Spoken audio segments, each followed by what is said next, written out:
Hi, என் பேர் தனுஷன். என்னுடைய 3 பிடிச்ச கேம்ஸ்மெல்லாம் ஷெடோ ஃபைட், ஃப்ரீ ஃபயர், ஜிடி. என் பேர் மிதுஷன். எனக்கு பிடிச்ச 3 game Plants vs Zombies, Marvel, அப்புறம் game. Assalamualaikum. My name is Zaki Alif and my favorite games are GTA V, Clash of Clans and PUBG Mobile. Assalamualaikum. என் பேர் ரஸ்லி. எனக்கு ஆசையான கேம்கள் PUBG, GTA V, Clash of Clans. Assalamualaikum. என் பேர் ஆக்கில். எனக்கு ஆசையான game PUBG, FIFA, 19, GTA. நாங்கள் வெறித்தனமாக விளையாடுவோம். தூங்கும் போதும் சரி, முழிச்சிருக்கும் போதும் சரி, பப்ஜி தான் எங்கள் கனவு. எல்லாமே பேன் பண்ணிட்டானுங்கன்னா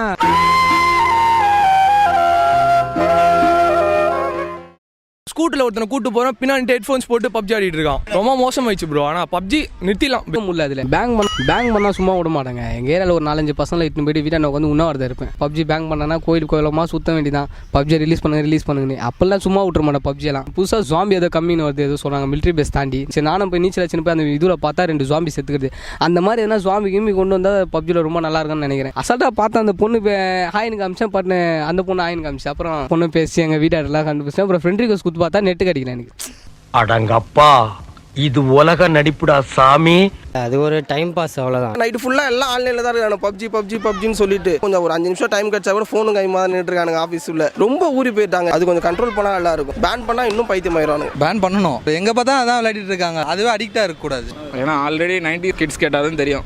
வெளியே போய் விளையாடுறதெல்லாம் அவங்களுக்கு மட்டும் தான் தெரியும். இப்போ வர கிட்ஸ் ஜென்ரேஷன் யாருக்குமே தெரியாது. எல்லாம் ஒரு மொபைல் எடுத்து விளையாட ஆரம்பிச்சிடறாங்க. ஸோ அது பேன் பண்ணுறது நல்லது. பேன் பண்ணால் வேறு கேம் விளையாடுவோம், அவ்வளோதான். பேன் பண்ணால் நல்லா இருக்கு. ஏன்னா எல்லாருமே ரொம்ப அடிக்ட் ஆகிட்டாங்க கேமுக்கு. நைட்டு 3 மணி 4 மணி வரைக்கும் கத்திட்டு இருக்காங்க ரோட். அஸ்ஸலாமு அலைக்கும் வரஹ்மத்துல்லாஹி வபரகாத்துஹு. இன்று பாதையோரங்களிலும் விளையாட்டு மைதானங்களிலும் பாடசாலைகளில் கூட இன்னும் பகுதி நேர வகுப்புகளிலும் அதிகமான மாணவர்கள் தலை குனிந்த வண்ணம் காணப்படுகிறார்கள். இவர்களின் தலைக்குனிவுக்கு காரணம் அவர்கள் விளையாடக்கூடிய கணனி விளையாட்டாகும். கணனியில் மற்றும் கைத்தொலைபேசியில் அதிகமான மாணவர்கள் இந்த பப்ஜி விளையாடுவதன் மூலம் நேரத்தை செலவழிக்கின்றனர். கணனி விளையாட்டு விளையாடுபவர்களில் 70% அதிகமானவர்கள் விரும்பி விளையாடும் ஒரு விளையாட்டாக இந்த பப்ஜி காணப்படுகிறது. அதேபோல் பல பெற்றோர்கள் தமது பிள்ளைகளின் எதிர்காலத்தை நினைத்து கவலையடைய செய்து கொண்டிருக்கும் ஒரு விளையாட்டாகவும் இந்த பப்ஜி காணப்படுகிறது. காரணம், இவ்விளையாட்டின் மூலம் ஏற்படக்கூடிய தீங்குகள் ஆகும். இவ்விளையாட்டை தடை செய்ய கூறி, பேன் செய்ய கூறி இந்தியா, பாகிஸ்தான், பங்களாதேஷ் போன்ற பல நாடுகளில் ஆர்ப்பாட்டங்கள் கூட நடந்து கொண்டிருக்கின்றது. இவ்விளையாட்டுக்கு மாணவர்கள் அடிமையாவதுடன் தமது பொன்னான நேரங்களை வீணாக்கின்றனர். இவ்விளையாட்டை தொடர்ந்து விளையாடுவதன் மூலம் தலைவலி, தலை சுற்று மற்றும் படிப்பில் ஆர்வமின்மை, கண்ணெரிச்சல், இன்னும் பல பிரச்சனைகள் தோன்றுகின்றது. மாணவர்களின் தூக்க நேரம் கூட அதிகரித்து கொண்டு செல்கின்றது. அவர்கள் 1 மணி 2 மணி வரைக்கும் இந்த கேமை விளையாடிவிட்டு தூங்குவதனால் காலையில் பாடசாலையில் சென்றும் வகுப்பறைகளில் பாடத்தை சரியான முறையில் கற்றுக்கொள்ள முடியாத ஒரு நிலை ஏற்பட்டுள்ளது. இந்த கேமின் மூலம் ஏற்படக்கூடிய நன்மை தீமைகளை நாம் எதிர்வரக்கூடிய வீடியோக்களில் கலந்து ஆராய்வோம்.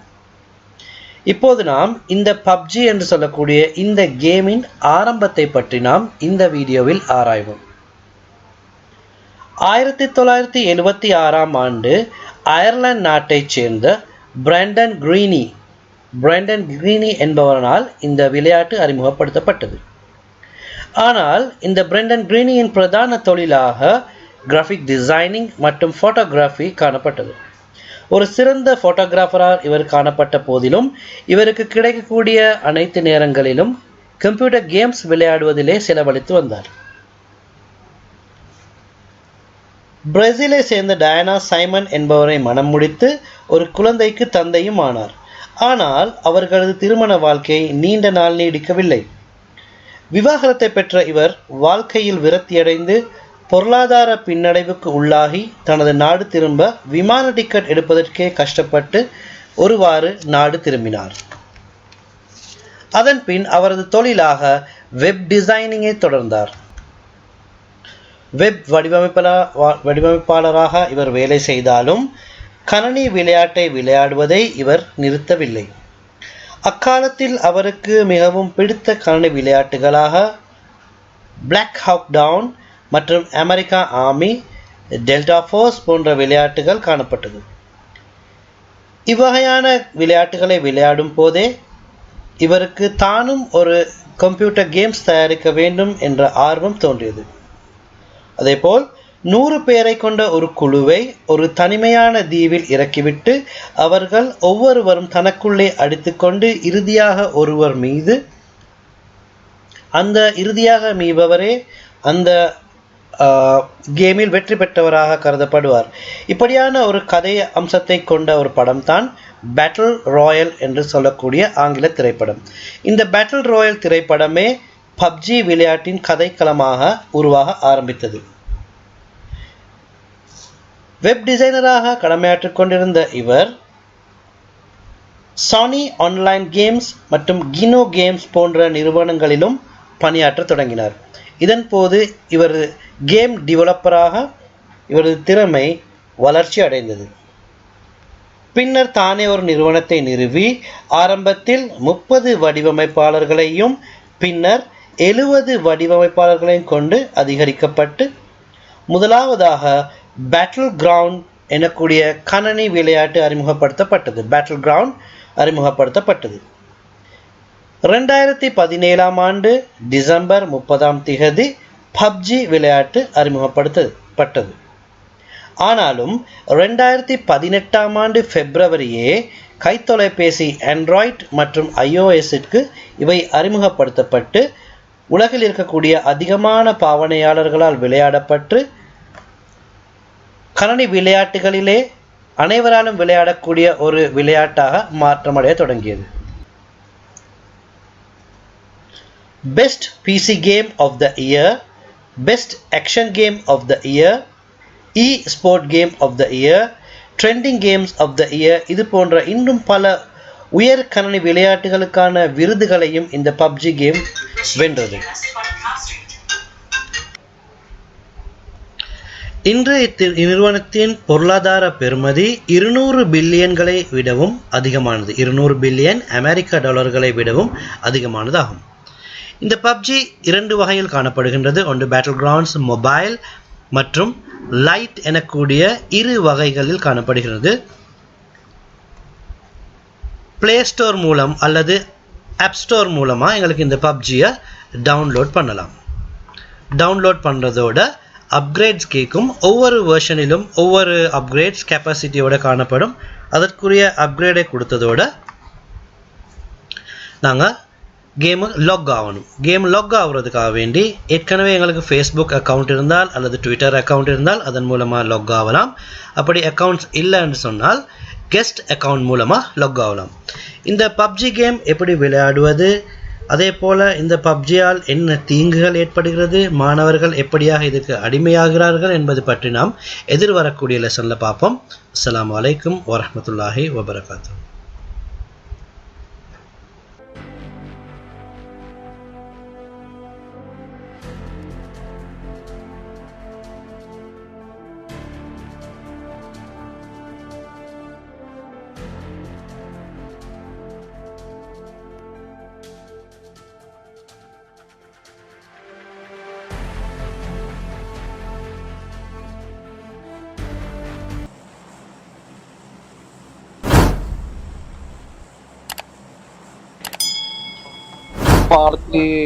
مش يمكن هلا مش يمكن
Enemies ahead!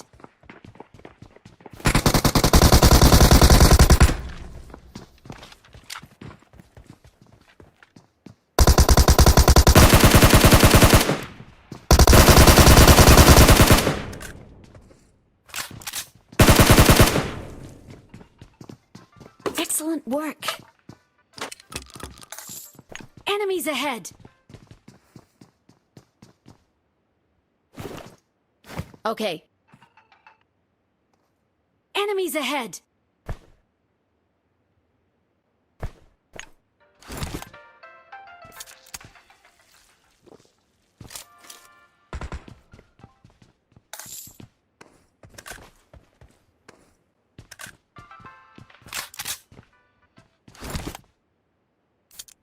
I'm really sorry.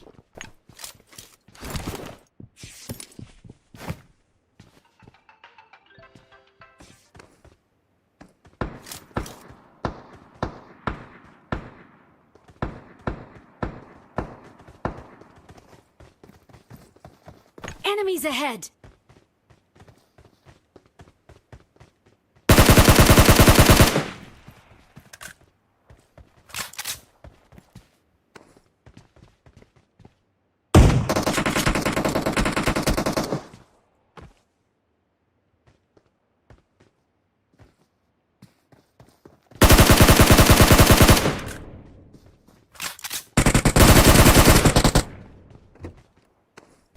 Enemies ahead!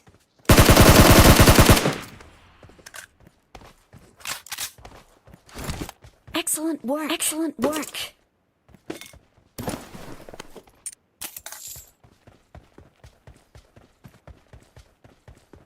Thank you.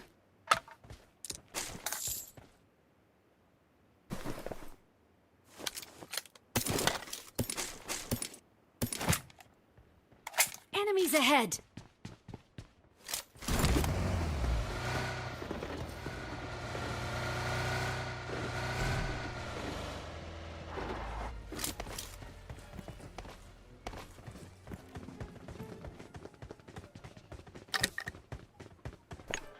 Enemies ahead!